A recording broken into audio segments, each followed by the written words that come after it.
Hello అండి, నమస్తే. Welcome to Devi smart kitchen. ఈరోజు వీడియోలో కూడా మంచి యూస్ఫుల్ టిప్స్ని అయితే మీతో షేర్ చేసుకుంటున్నానండి. సో వీడియోని ఎక్కడ స్కిప్ చేయకుండా లాస్ట్ వరకు చూడండి. ఇందులో ఫస్ట్ టిప్ వచ్చి, మనం బట్టలు షాపింగ్ చేసినప్పుడు ఇలాంటి కవర్స్ అయితే ఇస్తూ ఉంటారు కదండి. వీటిని ఈ విధంగానే ఫోల్డ్ చేసి పెట్టడం వలన ఎక్కువ స్పేస్ అయితే ఆక్యుపై చేస్తుంది. అలాగే చూడడానికి కూడా అంత నీట్గా కనిపించదు కదండి. సో దానికోసం ఇలా ట్రై చేసి చూడండి. మనం తీసుకున్న ఈ కవర్స్ని అయితే రెండు వైపులా కూడా వీడియోలో చూపిస్తున్నట్టు ఈ విధంగా ఫోల్డ్ చేసుకోండి. ఫోల్డ్ చేసుకున్న తర్వాత మళ్ళీ తిరిగి ఇలా ట్రయాంగిల్ షేప్లో అయితే ఫోల్డ్ చేసుకోవాలి. ఇలా చివరి వరకు కూడా ఇదే విధంగా ఫోల్డ్ చేసుకోవాలండి. ఇదే విధంగా ఫోల్డ్ చేసుకున్న తర్వాత ఈ చివరి భాగాన్ని అయితే లోపలికి అయితే మర్చుకోవాలండి. ఇలా చేసుకుని మన ఇంట్లో ఏదో ఒక ప్లేస్లో సెట్ చేసుకుంటే కనుక చూడడానికి కూడా నీట్గా కనిపిస్తుంది. అలాగే కవర్స్ కూడా మనకి మిస్ అవ్వకుండా ఎప్పుడు కావాలంటే అప్పుడు తీసుకోవడానికి మనకి అందుబాటులో ఉంటాయి. అలాగే నెక్స్ట్ టిప్ వచ్చి, పిల్లలు పెన్సిల్ షార్ప్ చేసుకోవాల్సి వచ్చినప్పుడు ఎక్కడ పడితే అక్కడే షార్ప్ చేసేసుకుని దానికి వచ్చే డస్ట్ మొత్తం కూడా ఇంట్లో ఎలా పడితే అలా పడేస్తూ ఉంటారు కదండి. దానికోసం ఈ టిప్ ట్రై చేసి చూడండి. షార్ప్నర్ని ఒక బెలూన్ తీసుకోండి. బెలూన్ తీసుకుని ఈ విధంగా షార్ప్నర్ని లోపలికి అయితే పెట్టేసుకోవాలి. ఇలా పెట్టుకున్న తర్వాత షార్ప్ చేసుకుంటే కనుక దాని నుండి వచ్చే డస్ట్ మొత్తం కూడా లోపలే ఉంటుంది, బయటకు అనేది పడదు. వాళ్ళ పని అయిపోయిన తర్వాత అది తీసి వాళ్ళ చేతే డస్ట్బిన్లో వేస్తే కనుక వాళ్ళు కూడా అలవాటు చేసుకుంటారండి. ఈ టిప్ మీకు హెల్ప్ అవుతుంది అనుకుంటే కనుక తప్పకుండా ట్రై చేయండి. అలాగే నెక్స్ట్ టిప్ వచ్చి, ఎక్స్పైర్ అయిన ట్యాబ్లెట్స్ గురించి ప్రీవియస్ వీడియోస్లో అయితే మనం కొన్ని టిప్స్ అయితే తెలుసుకున్నాం కదండి.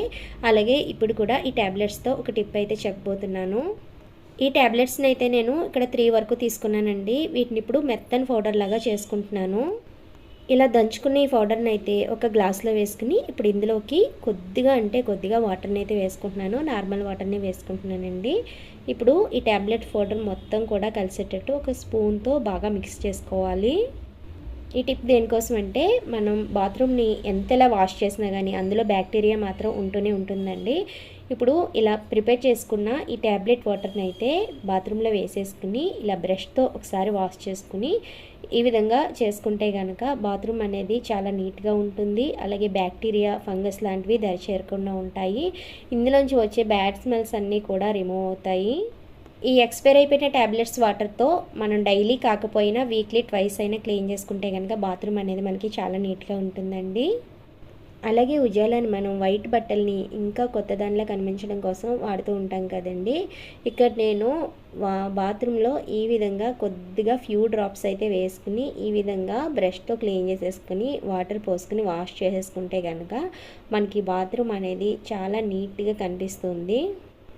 అంటే బాత్రూంలో మనకి అక్కడక్కడ పసుపు రంగు మరకలు కానీ, లైట్ కలర్లో కానీ మరకలు లాంటివి ఉంటూ ఉంటాయి కదండి.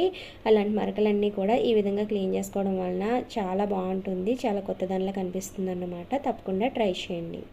అలాగే నెక్స్ట్ టిప్ వచ్చి, పిల్లలు వాడే బుక్స్ పైన పెన్ను గీతలు అనేవి అనుకోకుండా గీసేస్తూ ఉంటారు కదండి. అలా పెన్ను గీతలు అలా ఉండడం వలన చూడడానికి అయితే చాలా చిరాగ్గా కనిపిస్తూ ఉంటుంది కదా.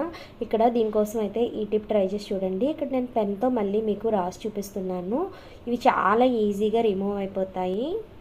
దీనికోసం మన ఇంట్లో ఉన్న స్ప్రే బాటిల్ అయితే తీసుకోండి. ఏ స్ప్రే అయినా పర్వాలేదు. ఇక్కడ నేను స్ప్రే బాటిల్తో జస్ట్ ఒక్కసారి స్ప్రే చేయగానే చూసారు కదా, నేను అసలు క్లాత్ పెట్టి తుడవలసిన అవసరమే లేకుండా ఏ విధంగా పెన్ మరకలు అనేవి రిమూవ్ అయిపోయాయో. ఈ టిప్ కూడా అందరికీ చాలా హెల్ప్ అవుతుందండి. తప్పకుండా ట్రై చేసి చూడండి. ఇంతేనండి. ఇప్పుడు వీడియోలో చూపించిన టిప్స్ అన్నీ కూడా మీకు హెల్ప్ అవుతాయి అని అనుకుంటే వీడియోని తప్పకుండా లైక్ చేయండి, షేర్ చేయండి, కామెంట్ చేయండి. అలాగే మన ఛానల్ని సబ్స్క్రైబ్ చేయండి. Thanks for watching.